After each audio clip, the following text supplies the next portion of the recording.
For over 4 years, the war between Ukraine and Russia has been defined by static front lines and relentless artillery duels.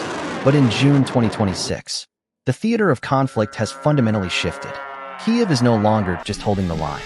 It is taking the war to the source of Russia's economic and logistical power, launching some of the largest and most sophisticated drone raids on the Russian capital since the start of the full-scale invasion.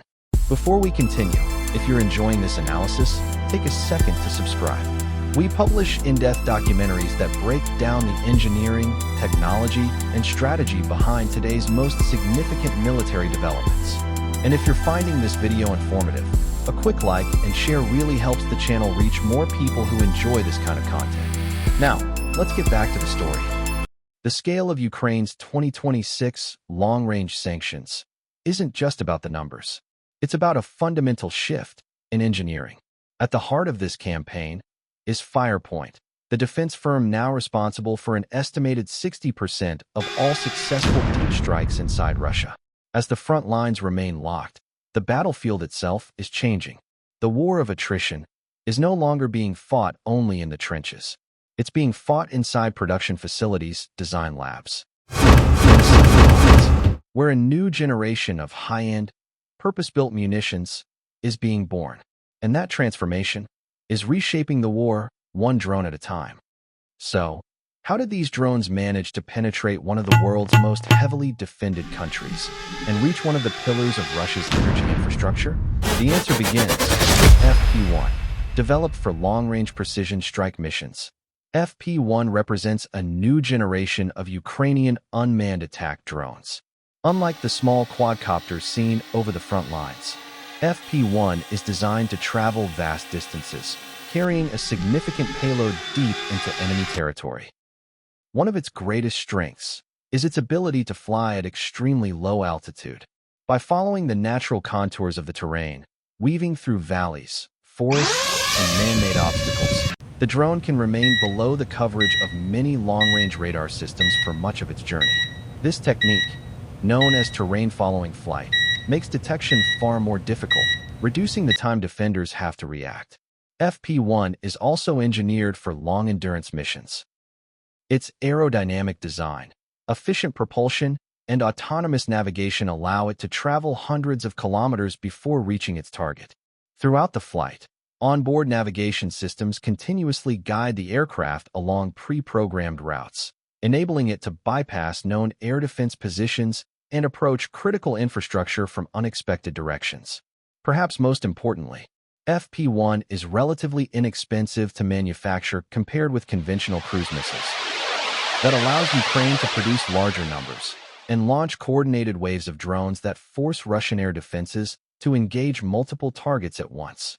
Even if many are intercepted, only a handful need to break through to inflict significant damage on strategic facilities. But reaching the target was only half the battle. To stop FP-1, Russia relied on one of the most extensive integrated air defense networks in the world: long-range surveillance radars, S-400 surface-to-air missile systems, Pantsir air defense systems protecting key facilities, and electronic warfare units equipped with powerful jamming systems, such as Krasukha, all formed multiple layers of defense. On paper, it was a formidable shield. In practice, the challenge was far more complex. Unlike fast-moving fighter aircraft, FP-1 flies at low altitude, often following the natural contours of the terrain. That flight profile can reduce the distance at which ground-based radars detect the drone, leaving defenders with far less time to identify, track, and engage the target. At the same time, electronic warfare units attempted to disrupt the drone's navigation and communications. But modern long-range strike drones can combine several navigation methods, allowing them to continue toward their objective even in heavily contested electronic environments. Another challenge came from scale. When multiple drones approached from different directions, air defense crews were forced to make rapid decisions about which targets posed the greatest threat. Every interceptor launched, every radar activated, and every jamming system engaged became part of a race against time. The result was not that Russia's defenses stopped working. Rather, they were forced to confront a type of threat they were never originally designed to face in such large and coordinated numbers. airstrikes demonstrated. Even the world's most sophisticated defensive systems can be stretched when confronted by a determined and carefully planned drone campaign. So, how could a drone continue navigating even when satellite signals became unreliable? The answer may lie beneath the aircraft itself. Mounted on the underside of the drone, protected within a specially designed housing, is a downward-facing optical camera.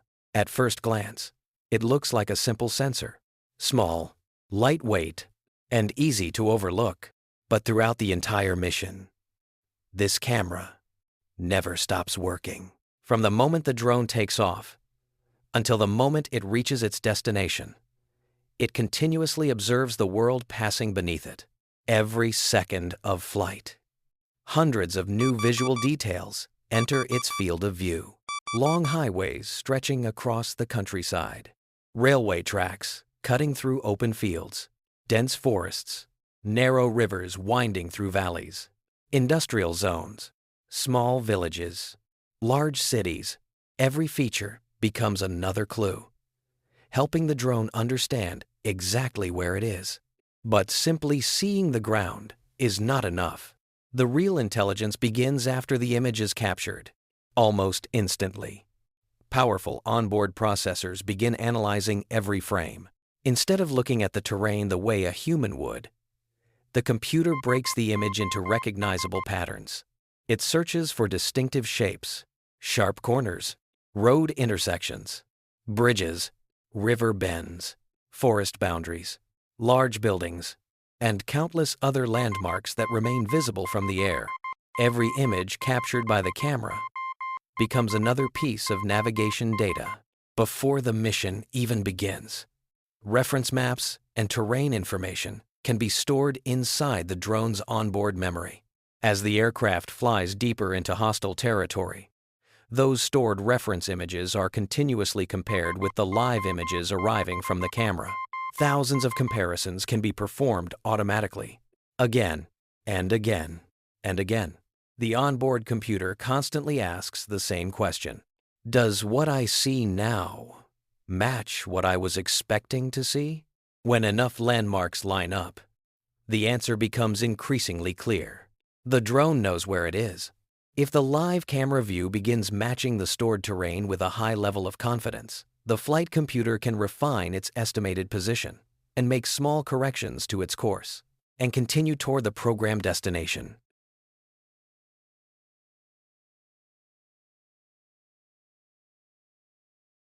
The defining moment finally arrived.